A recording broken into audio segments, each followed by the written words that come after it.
All right, long overdue. I found this old webcam. I do apologize for the quality of yours truly. I don't usually do this sort of thing. I usually just maybe speak into this gaming headset and walk through a kind of tutorial type thing. Today we're just gonna do an Eddie Summers thoughts on the K3. All right. Okay. I've had a couple of days to digest this, and so this is where I'm at with things. All right. So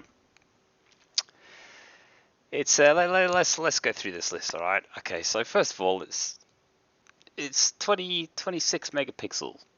Um, I'm a little bit disappointed by that, to be honest. I actually was hoping for about 28.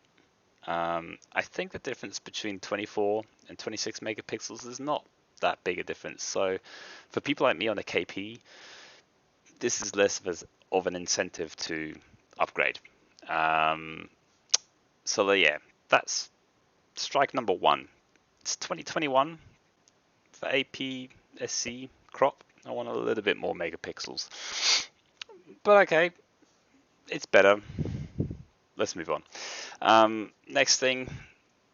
Okay, so we've got some sick ISO going on. The ISO gain's funny and it's not standardized, so a lot of this doesn't make sense to people coming from different brands. We know what to expect. I mean, KP's excellent. It's probably one of the highest image quality APS-C cameras that are on the market, I think, for just image quality. It's and especially at the megapixels 24, it's fantastic. So this is going to be better. I know you're not going to shoot at 512,000 ISO or whatever else, but this usually corresponds to your base ISO 100 being really good. Um, so yeah, that's good. This is going to be a really good camera, and it's probably going to be really good for low light as well. Cool. Um, Sensor shift, SR2, is that new? I think that might be new. Does this explain why Astro might not be here yet? It's not listed. We'll get onto that in a minute. Could it be that it will come in a firmware update? Don't know. But SR2 sounds better than maybe what it was before. I don't know. Auto panning off stuff. I don't know. I think we've had this argument with people before. Like, do I have to take off my shape reduction when I'm panning? And I think Pentax cameras have been clever enough for a while now, though, to detect you doing this and to have your shape reduction go off for the shot. I feel like an idiot. Carry on. Um, let's get down to some other stuff. Blah blah blah blah. All this stuff is all the same. Nothing special here in this section here. Nothing particularly interesting. Viewfinder pentapism, yes, okay. So there's nothing anywhere here about some kind of hybrid cool thing. Okay, so this caught my eye. This natural bright Mat 3 because it seems to be the same focus screen that the K1 has. I think I got the K1 up here. Is this the K1? It's the K1. Viewfinder. Yeah, see, it says fixed. Yeah. Now, I hate to say it, I'm not a huge fan of this focus screen. I've pulled my one out of the K12 and put a Canon Mat S-Type in. Helps me see the depth of field better. Focus confirmation feels more confident. It's got metering problems. It's not brilliant. It's quite a significant difference between using it in live view mode and OVF with my new focus screen. It can feel like a good 1.5, 2 stops difference sometimes. But I've put up with it because I feel like at the end of the day I can focus more and I can recover exposure problems in post. But I've got a 645D recently, and that view screen's amazing. And I think I managed to find some spec screens for that. Hang on. So this is an old 645D, and it's just it's just a natural bright. It's not a Mark III. It's just a basic one. It's better. It's better. Okay, it's much better. So I don't know.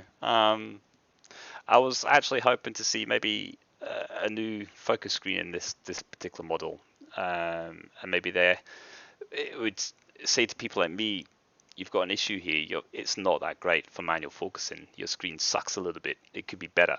I feel as though the Canon, here I'll grab my camera. Well, you can't see it, but my my Canon matte S type that's in here is it gives a similar field of view, depth of field confirmation like you would get in live view. You know that kind of feeling that you really know when you've hit focus. That's what I feel like I'm getting with that Canon one. So yeah, not too happy about that. Yeah, the viewfinder overlay is a little bit interesting. It said some things in here that made me think that's quite interesting. So AF points, grid display, yep, sure. Electron AF frame, all that's normal. Spot mutant, crop on an APS-C crop. So I think what they must mean is they're porting across the 1.1 aspect. So if I'm looking up, if you see me looking up, it's because my monitors, my setup has one monitor here and another monitor there. It's like I keep glancing up when I'm talking to see what I look like. As I'm an idiot, so I do apologize for doing this when I should be doing this. Anyway, carry on. Show must go on. So yeah, the where were we? We were talking about the fuck. What were we talking about? I've had a beer or two. Absolutely gone. Someone remind me what we were talking about. I've totally lost my train of thought now. It'll come to me as I go through. Oh yeah, so we were talking about all this kind of shit here, right? Yeah. So crop did come out a bit interesting. I don't think this means what some people are hoping is that we'll be able to take the 26 megapixel and get down to 24 or 20 and get faster frames per second and all that shit. I don't think that's going to happen, guys. And Pentax crop modes are crap. So we've proved now that with the Pentax K1, for example, when you go to 1:1 aspect ratio, it's a lie, it's a fake. It doesn't speed up your frames per second or clear your buffer quicker or give you a deeper buffer. It's still the full picture with black bars basically. And you can see this. You can take the file to raw therapy and you'll see your uncropped version, even though you took it in cropped mode. So it's lame. And I really hate Pentax for that. And they should give a lot more modes than just full frame and 1:1. Where's my 4:3:5:7? It would be useful actually, especially if it was a genuine crop and gave us some boosting to our frames per second and buffer, but it doesn't. So I'm not holding out for anything there for crop, other than a crap 1:1. Sorry, that's what I think it is. Smart function though, ooh, because there is a smart function button, right? That's still the mystery, I think, in all of this camera. I hope it does something kind of interesting. I hope it's not something that's just related to like auto mode or something, but maybe it is. All right, and then operation lock, yeah. So all that kind of is the same. Live view, it's got focus peaking and face detection and touch AF. So the only new thing is the touch autofocus, which you'd expect with a touch screen. To be honest, it's not something I'm really thinking I'll need that much. I feel as though when I'm using my K1 in the field, what I need to touch for more than anything else is for super quick review of the focus confirmation when I'm chimping an image, just quickly. It is a pain if you to use the buttons on the back of your K1 or KP or whatever you do, and you're zoomed in and you're doing this business and up and down and to check if it's in the right place. It's shit come on, Pentax. I mean, I've heard, I don't know, but from other users, I think it's like Nikon or Canon or something, that like even when you zoom in and you press the button to zoom in, it will zoom in to the place that the focus is automatically. So you don't even have to do this dumb shit of navigating around. So at least touch in this instance will allow me to pinch, zoom, slide, and be far quicker with confirmation and moving on. So it's not so much the touch AF I'm interested in, it's more the reviewing playback. So I'll be interested to see how that's implemented, but it's welcome. I'm sure it's going to be a welcome. And yeah, I think that's all we've got really to say there.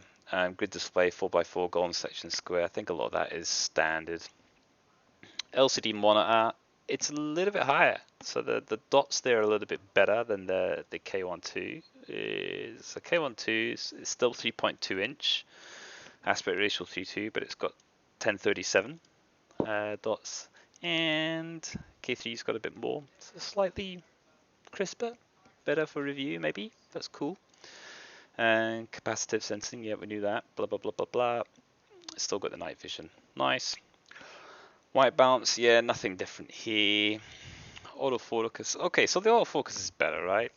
But this is where I laugh a little bit. Everybody gets so excited, like, yay, autofocus is better. But let's just have a look at Nikon D500 from 2015. I hate to do this, but you know, where is this? I passed it. It's somewhere here.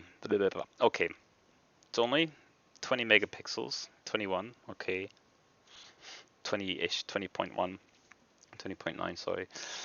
But here we have come on, where is it? Autofocus, all right. So we've got 153, including 99 cross type. All right, on a Nikon D500 from 2016, 2015 versus our 101 versus 25.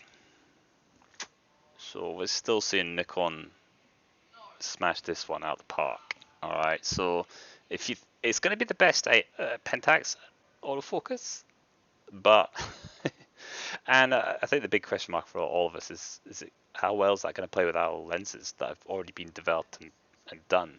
Is the 70 to 200 going to be really good with this? Is the 55 to 300 PLM going to be really good with this? Or are you going to need to buy a new lens that's optimized a little bit better for this focus system? I don't know the answers to that. And then AF mode, we've still got single AF and continuous, nothing about AF tracking necessarily. AF tracking is different from continuous AFC a little bit. So not too sure here. This seems standard. Metering, let's skip that. That's all the same. Shutter, drive modes. Okay, timer, continue shooting. Okay, this is the bit that people get excited about because it's 12 frames a second. Ooh, 12 frames a second. All right. What people forget to mention is this part here. Up to 37 frames raw. Up to approximately 32 frames. That means you get about 2 seconds of doing this before it's locked up. Okay, let's compare. I hate to compare it to D500. Actually, let's just go straight to this cool Nikon site that I found somewhere. Is it here? No. Where is it? Oh my god, I found it. Here it is, right? Boom. So we've got a Nikon buffer comparison website here. And if you go to the Nikon D500 here, look at it. It's doing lossless 14-bit 200 at 10 frames a second. This from a 2015 camera. Okay.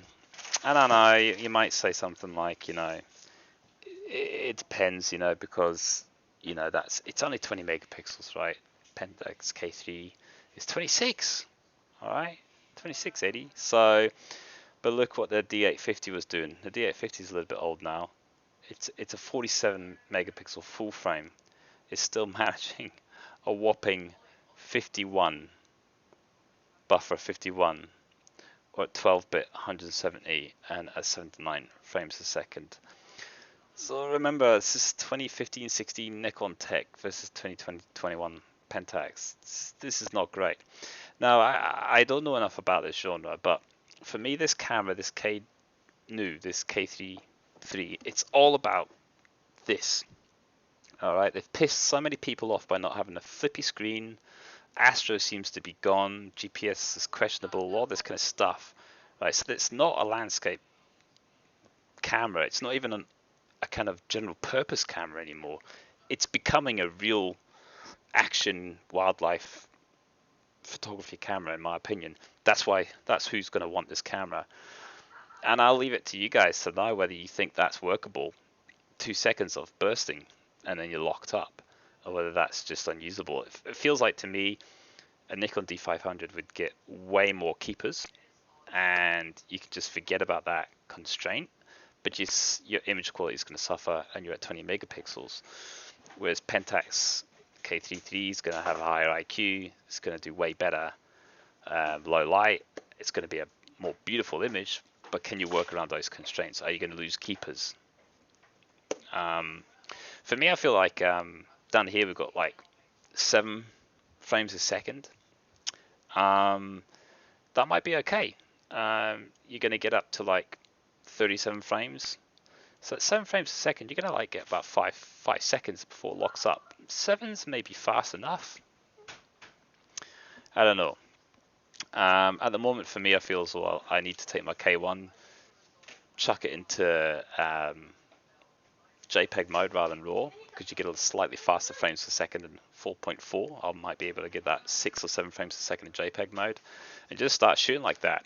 I need to start wondering and just feel how it feels in the field, whether it's really doable, and you're going to still get good keeper rates at that kind of burst per second. I'll ignore the quality element from shooting JPEG. I just want to get a that kind of feeling in the field. But this is the biggest drawback, I think, in this Pentax camera. This is the part I'm most cross with.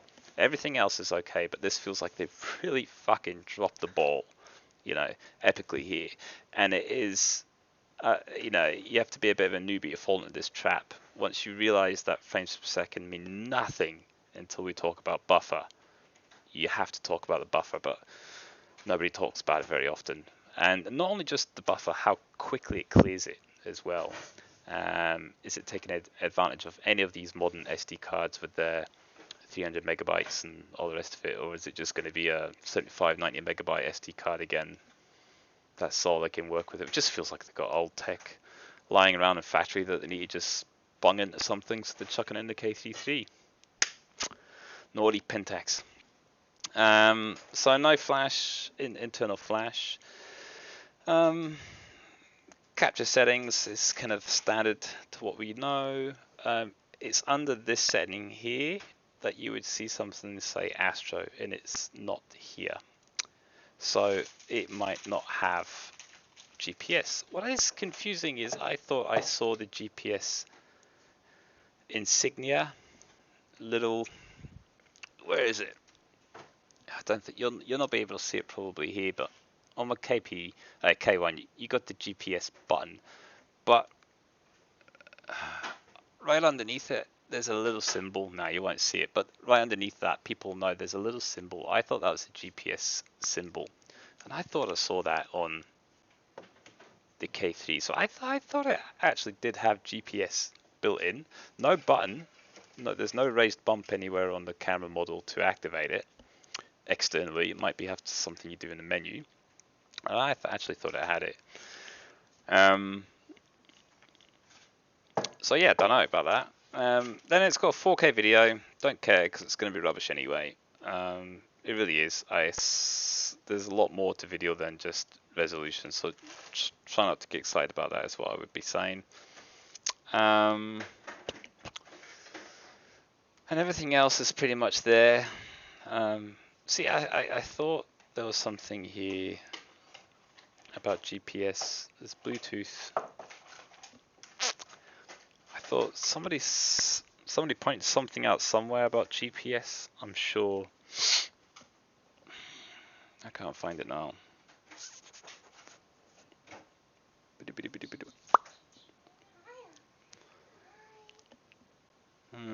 No, I can't find it. Has Bluetooth, and that's new. So whether Bluetooth is going to do something, maybe it can do Astral Chase via Bluetooth. I don't know. So the wife got home, she's unpacking crisps. That's about it. That's my thoughts. My thoughts are it's going to be overpriced and missing a crucial feature to those that care.